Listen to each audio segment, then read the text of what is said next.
Hey guys, in this video, we're going to go over how to change header image in Google Forms. Now, one mistake what many people do is they click on here and then click on this, okay, to add an image.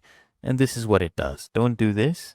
What you instead need to do is come here and click on this icon to customize the theme.